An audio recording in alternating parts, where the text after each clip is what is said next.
What's going on, y'all? It's been a couple days, but this is more consistent than it was before. Today on the short and sweet. Okay. In life, I hope maybe one day I can show my sons this if I have sons or daughters, something like that. But listen, in life, okay, you're gonna swing, okay? You're gonna shoot. You're gonna try really hard to do something, and then it's not gonna work out. You're gonna try as hard as you can, and it won't work out. That is the lesson I'm learning right now, and it is one of the hardest, if not the hardest lesson I've ever learned. But I will say that through this process of failing, I've become a better man. When you have no one to save you, and it's just you, it really changes you as a person. I'm a firm believer that you need to fail at least once in your life, terribly, in order to become the best version of yourself. Because, part of failing is letting go. And life is really just one big thing of letting go. You wake up one day, you get your memory, you get your cognizance as a child, and then the next moment, you're losing things. You're losing friends, you're losing pets, you're moving away,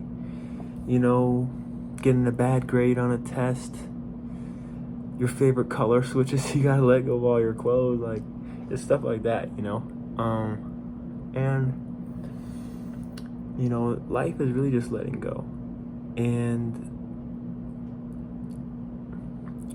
it's always good to cherish what you have, but at the same time, I feel like you also have to be ready and willing to let go of what you have at any moment, and putting your identity in anything except God, right? Jesus will lead you to failure.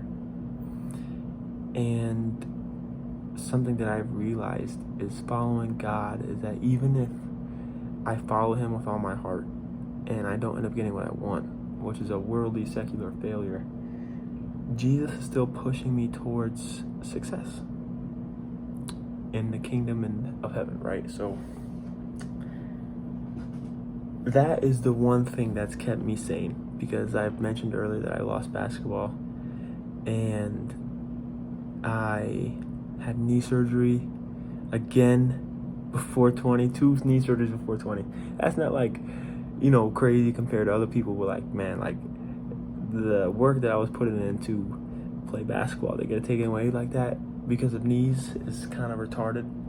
If you don't like that word, I'm sorry.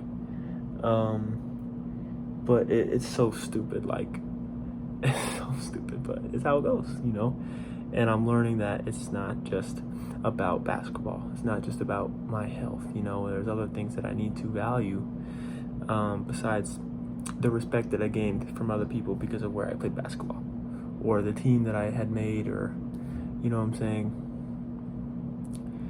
And I've become a better person,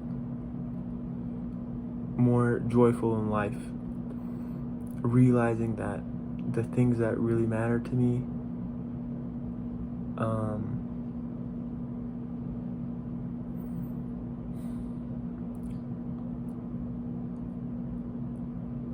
I've not so much that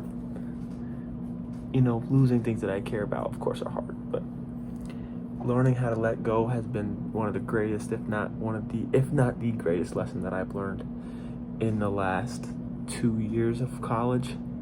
First year and sophomore year were really hard, low-key, and I learned a lot about enjoying the little things and letting go, because focusing on yesterday or what just happened isn't going to get you anywhere tomorrow. You know what I'm saying?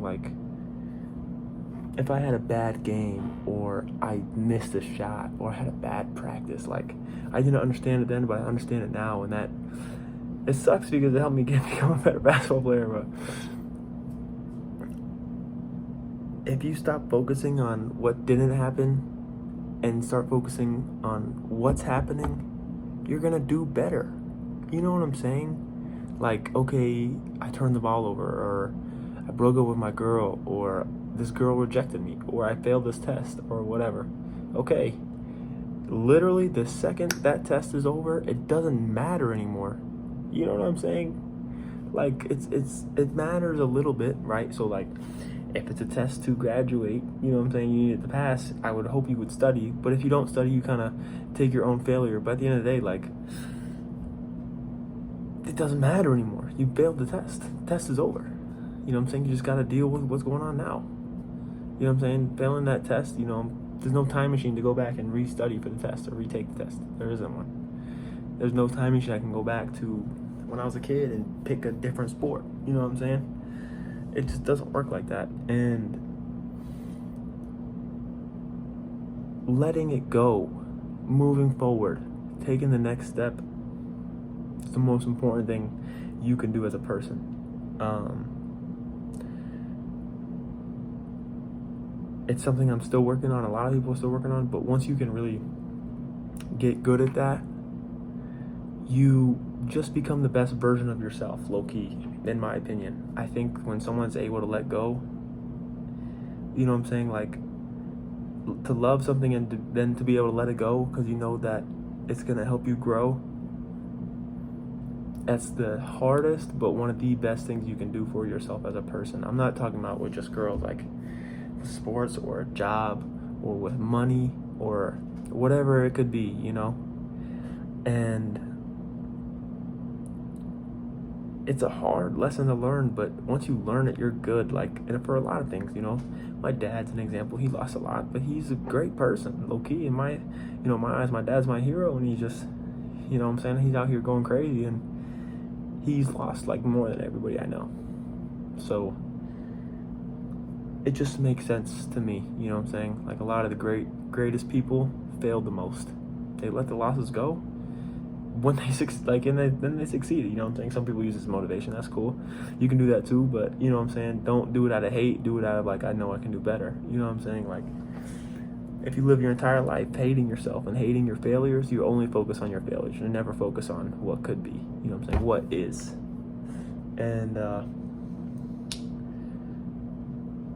getting stuck in the I'm not good enough or my failures are me, you know, I am my failures mindset will only deteriorate you as a person and force you to do things that you don't want to do. And not only do things you don't want to do, but make you do things that you shouldn't.